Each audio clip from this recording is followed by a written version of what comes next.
फरमाया वाला सौफ युतीका रब्बुका फतरदा, तुम्हारे परवरदिगार तुम्हें इतना देगा कि तुम खुश हो जाओ, तुम राजी हो जाओ। ये बात कोई जात अपने महबूब तरीन फर्द ही से कह सकती है कि तुम्हें हम इतना देंगे कि तुम खुश हो जाओगे, राजी हो जाओ। यानी आखिरत में अल्लाह तबारक व तआला आपको इतने इनामात से नवाजेगा कि फिर आप मुकम्मल तौर पर राजी हो जाएंगे, आपकी कोई ख्वाहिश ऐसी नहीं होगी जो पूरी न हो। और ये सरकार दो आलम सल्लल्लाहु अलैहि वसल्लम की अपनी उम्मत पर शफकत और रहमत का एक मुजाहरा है कि आपने जब ये आयत सुनाई तो साहबे किराम से खिताब करते हुए ये भी फरमाया कि अल्लाह ताला ने मुझसे ये वादा किया है कि मैं इतना दूंगा कि तुम राजी हो जाओगे, तुम खुश हो जाओगे। तो मैं उस वक्त तक राजी नहीं होऊंगा जब तक कि मेरी उम्मत का एक फर्द भी जहन्नम में मौजूद है। अल्लाह तबारक व तआला से ये दरखास्त करता रहूंगा कि मेरी उम्मत के लोगों को, यानी वो जो ईमान लाए हुए हैं उम्मत मुस्लिमा, जब तक उनका एक फर्द भी जहन्नम में मौजूद है मैं राजी नहीं होऊंगा। जब अल्लाह ताला ने वादा कर लिया कि हम तुमको इतना देंगे कि तुम राजी हो जाओगे, जब तक तुम राजी नहीं होगे देते ही रहेंगे,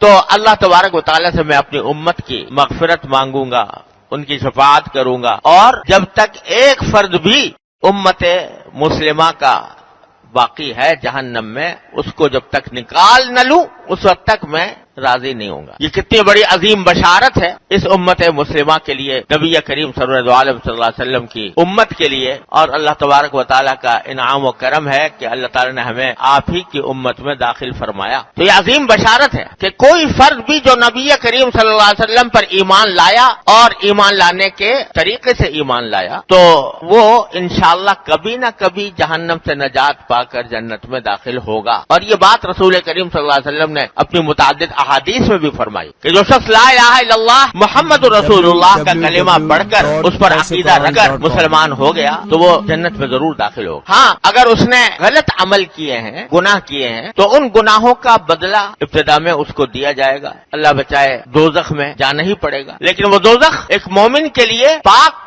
करने का जरिया बनेगी और उनको गुनाहों से पाक करने के लिए आग में जलाया जाए। ये और बात है कि अल्लाह ताला महफूज रखे वो दोज़ख की आग, हल्की से हल्की भी बड़ी सख्त है, अल्लाह ताला हर मुसलमान को उससे महफूज रखे। लेकिन अपने अमाल की सजा भुगतने के बाद बिल आखिर उनको जन्नत में दाखिल किया जाएगा। और हदीस में आता है, नबी करीम सल्लल्लाहु अलैहि वसल्लम ने इरशाद फरमाया कि मेरी उम्मत के कुछ लोग ऐसे होंगे कि जो अपने अमाल की सजा भुगतने के लिए दोज़ख में भेजे जाएंगे और वहां दोज़ख में रहते हुए वो झुलस जाएंगे। अल्लाह ताला हिफाजत फरमाए, आग से झुलस जाएंगे। और उसी झुलसी हुई हालत में जब वो अपनी सजा पूरी कर चुके होंगे तो फिर उनको निकाला जाएगा और निकाल कर उनको फिर असर नौ अल्लाह ताला उनकी नशो नमा फरमाएंगे। वो झुलसा हुआ जिस्म जो आग से बुरी तरह झुलस चुका है, वो फरमाया कि वहीं से वो उगना शुरू होगा और इस तरह उगेगा। हदीस में उसकी मिसाल ये बयान फरमाई कि जैसे सैलाब के अंदर बहता हुआ कोई दाना आ जाता है, चने का दाना मसलन या किसी और नबाता का दाना, तो वो जिस तरह उगना शुरू होता है और फिर यहाँ तक कि कोपल बनता है, कोपल से पौधा बनता है, पौधे से फिर पूरा दरख्त की शक्ल इख्तियार कर लेता है। तो ये लोग झुलसने के बाद उन्हीं के झुलसे हुए जिस्म से उनके नशो नमा शुरू होगी और वो कोपल की शक्ल इख्तियार करते हुए फिर आन की आन में थोड़ी ही देर में वो बिल्कुल भले चंगे इंसान की शक्ल इख्तियार कर ले और फिर उनको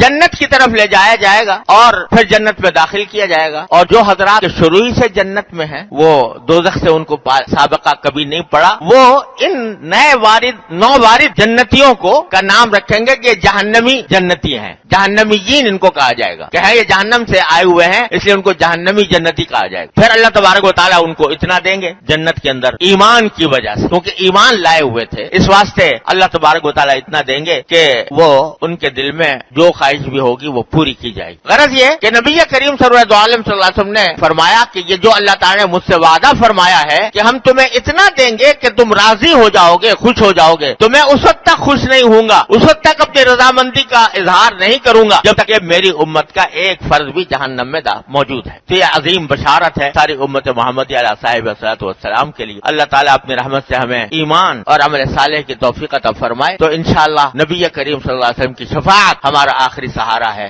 اور اللہ تعالیٰ کی رحمت سے وہ حاصل ہو۔ تو ہمارے ایک بزرگ تھے حضرت مفتی محمد حسن صاحب رحمۃ اللہ علیہ، جو حضرت حکیم الامت مولانا شفیع صاحب تھانوی رحمۃ اللہ علیہ کے بڑے جلیل القدر خلیفہ تھے۔ لاہور میں قیام تھا لیکن وفات یہاں کراچی میں ہوئی ہے اور سوسائٹی کے قبرستان میں مدفون ہے۔ وہ فرمایا کرتے تھے، بڑے پہنچے ہوئے بزرگ تھے، فرمایا کرتے تھے کہ یہ ایمان بڑی نعمت ہے، ایمان بڑی نعمت ہے، اس ایمان کو بچا بچا کر کسی طرح قبر تک لے جاؤ، اس ایمان کو بچا بچا کر کسی طرح قبر تک لے جاؤ، آگے جیت ہی جیت ہے۔ تو اللہ تبارک و تعالیٰ نے ایمان اتنی بڑی دولت عطا فرمائی، اللہ تعالیٰ ہمیں اس ایمان کی حلاوت عطا فرمائے اور اس ایمان پر ہماری زندگی ہو، اس ایمان پر ہمارا خاتمہ ہو۔ تو یہ ایمان ایسی چیز ہے کہ جب یہ موجود ہے تو نبی کریم سرور عالم صلی اللہ علیہ وسلم فرماتے ہیں کہ میں رہنے دوں گا جہنم میں رہنے نہیں دوں گا کسی بھی مومن کو۔ اللہ تعالیٰ اپنی رحمت سے اسی ایمان پر ہمارا خاتمہ فرمائے۔